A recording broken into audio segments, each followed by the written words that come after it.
Assalamualaikum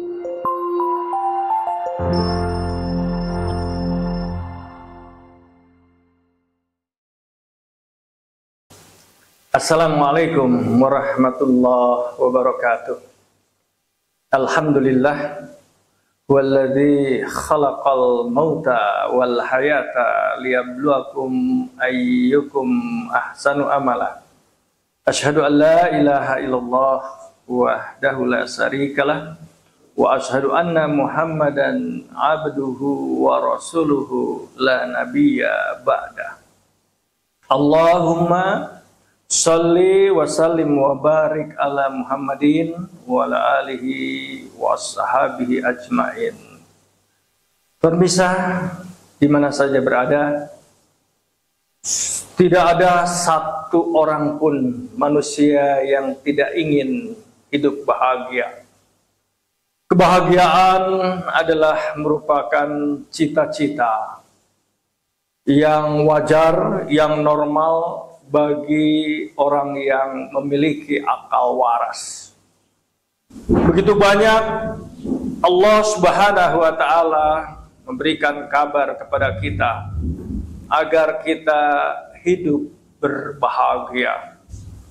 Wa basiril mu'minin wa abshiru bil jannatil lati kuntum tu'adun.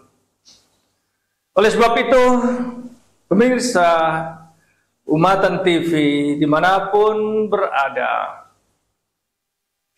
kebahagiaan itu mesti diupayakan. Nah, di dalam Al-Quran, surat Al-Ma'idah, surat Al-Imran, memberikan sebuah amalan. Ada 3 amalan yang apabila itu kita laksanakan, maka Allah Subhanahu wa Ta'ala firmankan, ini kita manusia akan menjadi orang yang paling berbahagia. Bagaimana bunyi dari firman Allah tersebut? A'udzubillahi minasyaitonirrajim. Bismillahirrahmanirrahim. Laqad mannallahu 'alal mu'minina id ba'asa fihim rasulan min anfusihim yatslu alaihim ayatihi wa yuzakkihim wa yuallimuhumul kitaba wal hikmah wa in kanu min qablu lafi dhalalim mubin. Sadaqallahul azim. Pemirsa yang dirahmati Allah Subhanahu wa Ta'ala, Allah firmankan dengan diawali sebuah sumpah, di mana sumpah ini memiliki kekuatan yang paling dalam. Ketika Allah bersumpah, ada 3 kata di dalam Al-Quran.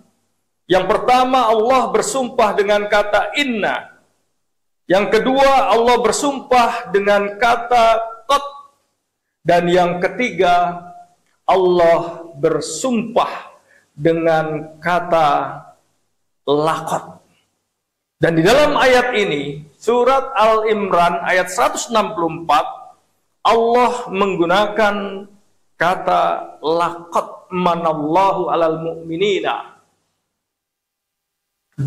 Sungguh beruntung, sungguh karunia besar yang sangat membahagiakan atas orang-orang yang beriman, atas orang-orang mukmin. Ketika dia dikirim utusan untuk diajak bersama-sama menjalankan satu amalan, di mana amalan itu pertama adalah yatslu alaihim ayatihi. Maka amalan yang pertama adalah dibacakannya ayat-ayat Al-Quran, di mana Al-Quran itu dijadikan sebuah program dan aktivitas hidup yang bisa diaplikasikan keseharian kita. Itulah yang disebut dengan amalan tilawah. dibacakan ayat-ayat, dan ayat-ayat itu seluruhnya adalah merupakan ayat-ayat yang teraplikasi menjadi program kehidupan kita sehari-hari. Kita bekerja, kita berdakwah, kita ibadah, kita berpolitik. Di dalam Yatslu alaihim, Al-Quran yang jumlahnya ribuan ayat, hadis yang jumlahnya puluh ribuan ayat, kemudian di breakdown menjadi program-program yang sistemik, yang ditilawahkan, dibacakan, sehingga terjadilah program-program yang teraplikasi dalam keseharian kita. Itulah yang disebut dengan amalan tilawah. Ditilawahkan, dibacakan ayat-ayat, difahamkan ayat-ayat, dan diaplikasikan ayat-ayat tersebut dengan aktivitas keseharian kita. Kemudian amalan yang kedua adalah tazkiyah wa yuzakkihim. Tazkiyah mengandung makna membersihkan. Sangat bahagia seorang ketika dia mampu mengamalkan satu amalan yang selalu membersihkan, baik membersihkan jiwanya, membersihkan hartanya, membersihkan raganya. Amalan ini tentu akan menjadi sangat kebahagiaan. Pemirsa Umatan TV rahimakumullah, begitupun pemirsa pada umumnya umat Islam bangsa Indonesia. Dengan kita selalu membersihkan jiwa kita, dengan kita selalu membersihkan harta kita, dengan kita selalu membersihkan jasmani kita, raga kita, maka kita menjadi orang-orang yang sangat bahagia.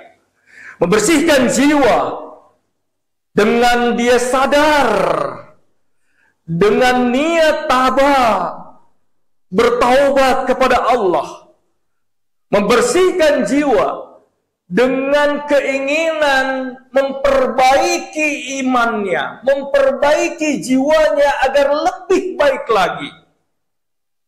Sehingga membersihkan jiwa diawali dengan sikap-sikap tabah wa aslaha, bertaubat dan memiliki keinginan untuk selalu memperbaiki jiwanya agar lebih baik lagi, agar lebih bersih lagi. Ketahuilah bahwa jiwa kita diumpamakan oleh Allah adalah bagaikan misbah. Misbah adalah sebuah pelita yang di dalamnya ada kaca penutup, jujajah. Dan setiap perbuatan dosa yang kita lakukan, pemirsa, sungguhnya membuat noda hitam dari pelita yang ada di dalam hati kita. Dengan kita selalu tabah wa aslaha, bertaubat kepada Allah, apakah dengan kalimat istighfar kita, astaghfirullahaladzim, apakah dengan sikap solat kita, apakah dengan sikap amalan-amalan ibadah yang lainnya, saum kita, maka ini menjadi sebuah bukti kita sadar ingin bertobat kepada Allah, dan sadar bertobat ini juga kita sadar kita ingin membersihkan jiwa kita dengan sebersih-bersihnya, sehingga jalan menuju takarub kepada Allah akan terbuka dengan lebar. Pemirsa Umatan TV rahimakumullah, pembersihan jiwa tentu harus terrefleksi pada pembersihan harta-harta kita. Harta yang kita makan, harta yang kita pakai, harta yang kita gunakan untuk aktivitas keseharian kita, tentu harus seiring dengan kebersihan jiwa kita. Bagaimanakah mungkin ketika kita menginginkan jiwa yang bersih, sementara kita makan, kita konsumsi harta-harta yang kotor, yang belum kita bersihkan? Apakah dengan zakat kita? Apakah dengan infak kita? Apakah dengan sodakoh jariah kita? Apakah kita bersihkan dengan sodakoh tatawu kita? Apakah kita keluarkan dengan sodakoh yang lainnya? Sodakoh najwa, sodakoh minas sodakoh. Semua itu menjadi fasilitas dari Allah untuk membersihkan harta kita. Dengan kita makan harta yang bersih, maka doa-doa kita akan sangat diijabah oleh Allah. Sebaliknya, kita makan harta yang kotor, apalagi kita makan harta yang haram, maka satu tetes pun air yang haram masuk ke dalam tubuh kita akan mengakibatkan tertolaknya seluruh doa-doa kita, termasuk karena sholat kita adalah bagian daripada doa kita. Boleh jadi ketika ada makanan yang haram masuk ke dalam tubuh kita, sholat pemirsa juga tidak bisa dikabulkan. Hadirin pemirsa Umatan TV rahimahullah. Kemudian dari bersih-bersih amalan kedua ini ada, yaitu bersih-bersih raga kita.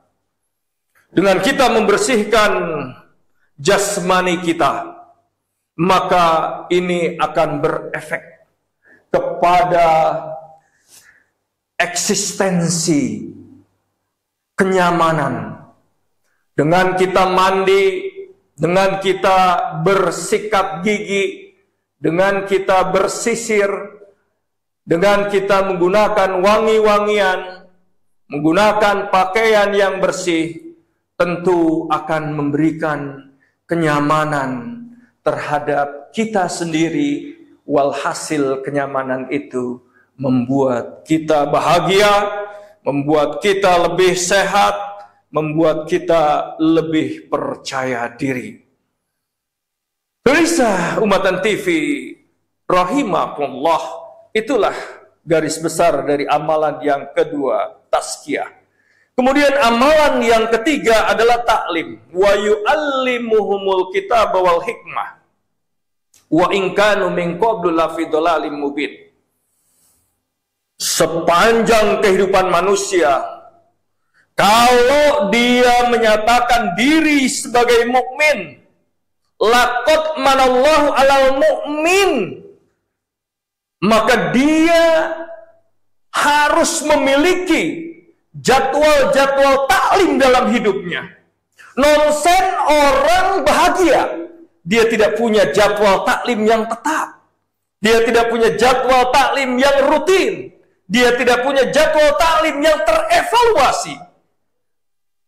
Maka amalan yang ketiga, setiap mukmin yang ingin merasakan kebahagiaan yang telah disumpah oleh Allah, kebahagiaan karunia yang luar biasa, amalan ketiga adalah dengan taklim.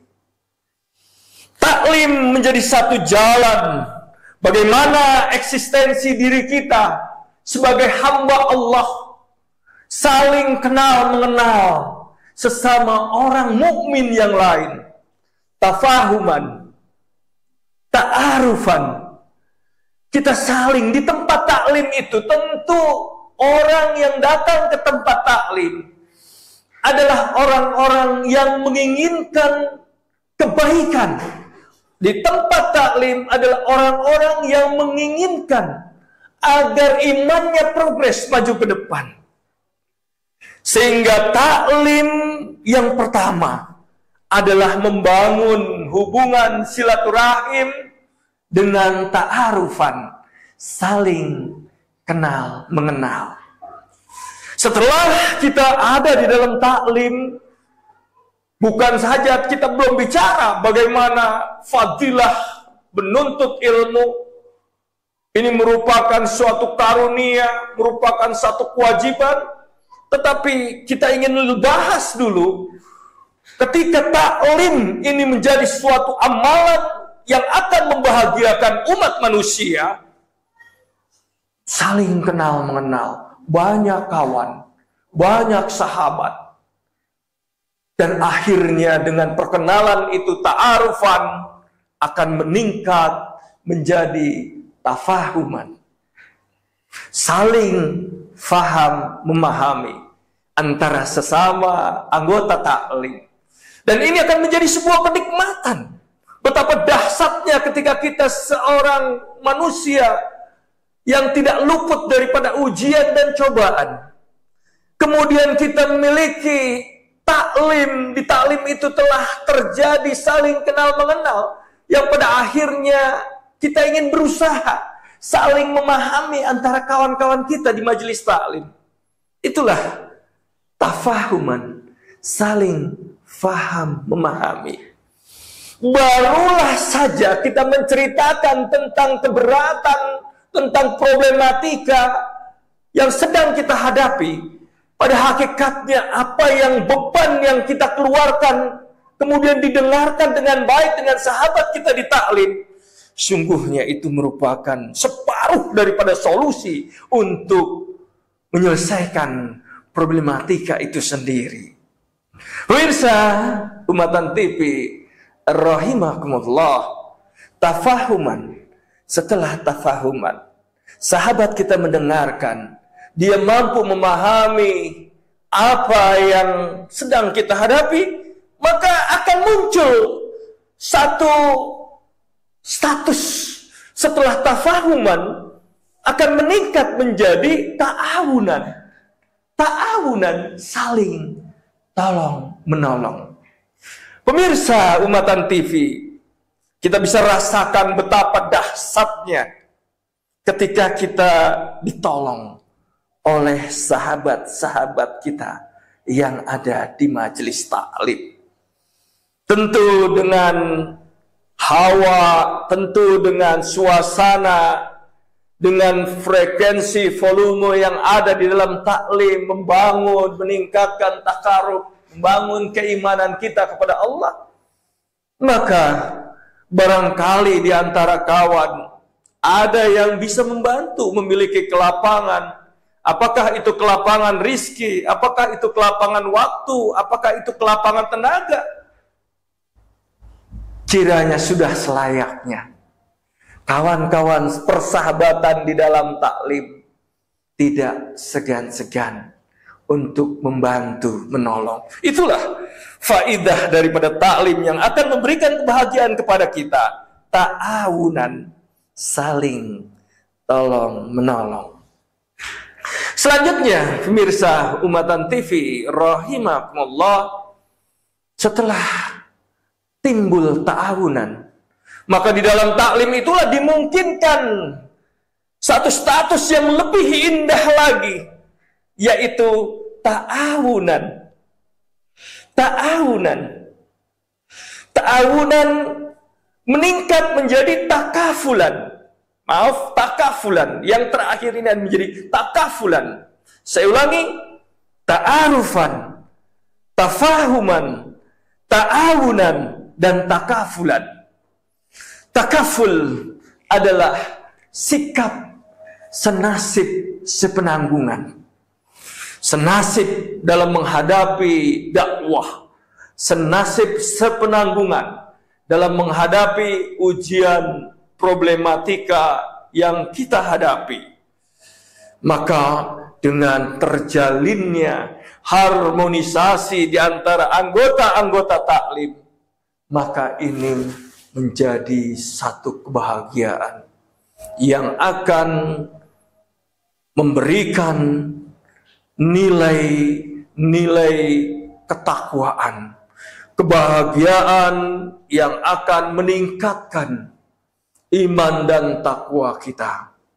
Di dalam taklim inilah kita akan menemukan eksistensi diri kita. Eksistensi diri kita adalah kita berasal dari DNA yang baik.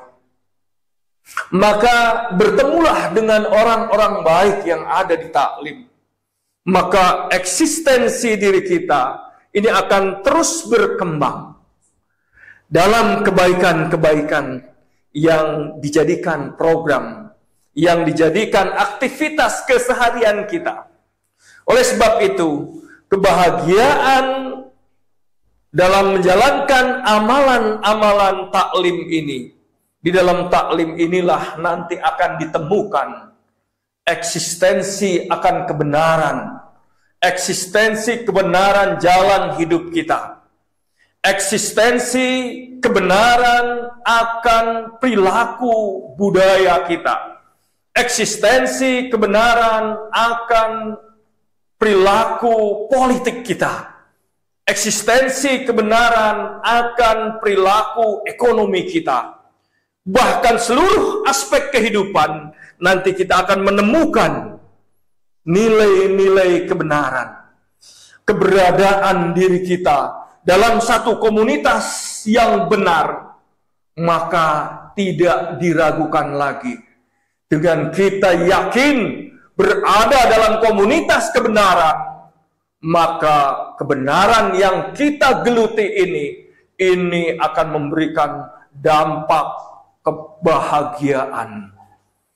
Ketahuilah hadirin pemirsa Umatan TV rahimahullah, tentunya dibacakan ayat-ayat ini adalah menuju kepada taatnya kita kepada Allah, menuju kepada taatnya kita kepada Rasulullah, dan menuju taatnya kita kepada ulil amri. Maka disinilah ketika seseorang menemukan satu eksistensi kebenaran, maka komunitas kebenaran ini akan memiliki andil besar terhadap seseorang untuk meyakini langkah hidupnya adalah benar, langkah politiknya adalah benar, langkah ekonominya adalah benar. Karena sesungguhnya manusia, disadari atau tidak, sesungguhnya dia terlibat akan aktivitas ideologi. Dia akan selalu terlibat dengan aktivitas politik. Dia akan selalu terlibat dengan aktivitas budaya. Dia akan selalu terlibat dengan aktivitas ekonomi. Dia akan selalu terlibat dengan aspek-aspek keamanan dan pertahanan dirinya. Disadari atau tidak, maka dengan kesadaran dia berada dalam satu komunitas yang benar, maka ini menjadi andil besar, memberikan nilai yang sangat tinggi terhadap kebahagiaan jiwa kita.